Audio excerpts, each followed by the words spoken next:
Punya gaji 2 juta tapi pengen hidup tenang dan bisa nabung?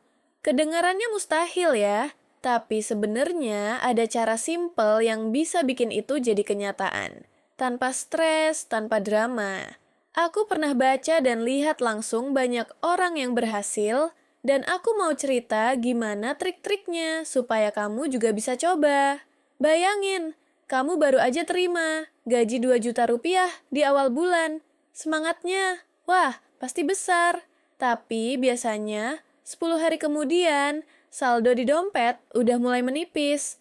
Kadang bahkan buat jajan kopi aja rasanya berat. Padahal setiap bulan selalu niat banget buat nabung. Tapi ujung-ujungnya ya selalu habis duluan, sampai tanggal tua bener-bener bikin deg-degan. Kenapa bisa begitu ya? Apa memang gaji segitu nggak cukup? Sebenarnya masalahnya bukan cuma soal gaji yang kecil, tapi lebih ke cara kita mengatur uang itu sendiri. Misalnya, kita sering nggak sadar, ada pos-pos pengeluaran yang sebenarnya bisa kita tekan, tapi kita biarin aja jalan terus. Contohnya nih, makan di luar setiap hari, jajan yang nggak perlu, atau langganan streaming yang nggak terlalu kita pakai. Nah, pertama yang perlu kamu lakukan adalah tahu persis kemana uang itu pergi. Ini yang namanya membuat peta aliran uang. Gampangnya, catat semua pengeluaran harian sekecil apapun itu. Mulai dari kos, makan, transportasi, sampai pulsa dan cemilan. Kalau kamu nggak biasa catat, coba pakai aplikasi di HP yang sekarang banyak pilihan gratis, supaya gampang dan nggak ribet.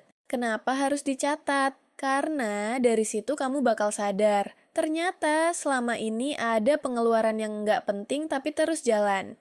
Contohnya, jajan kopi tiap hari yang kalau dikumpulin bisa sampai ratusan ribu sebulan.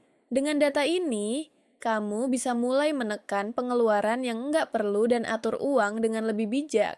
Setelah kamu tahu kemana uang itu pergi, coba deh bagi gaji 2 juta kamu, ini pakai sistem yang fleksibel tapi efektif.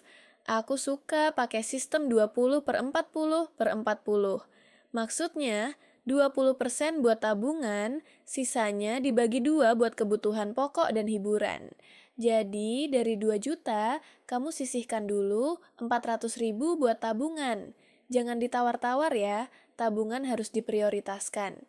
Sisa 1,6 juta kamu bagi 2, 800.000 untuk kebutuhan pokok kayak kos, makan, transportasi, dan 800.000 lagi buat hidup sehari-hari dan hiburan ringan.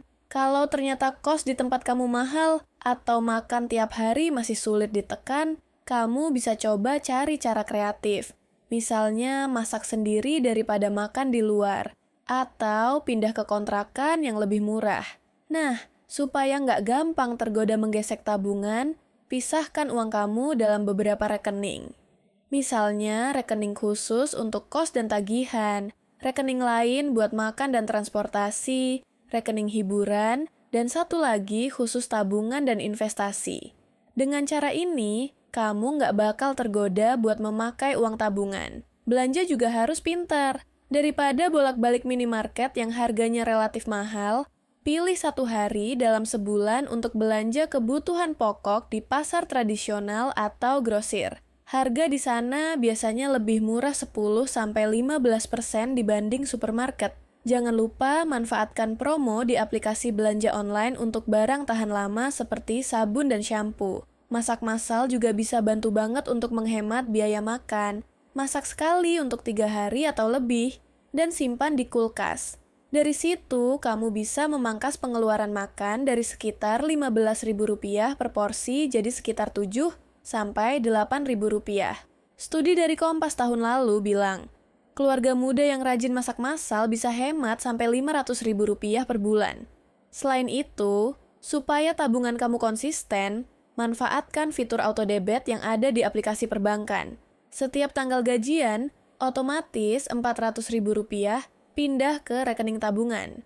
Kalau bisa, sebagian tabungan itu dialokasikan ke investasi kecil-kecilan di aplikasi seperti Bibit atau Ajaib, yang modalnya sangat ringan, mulai dari Rp10.000 per hari.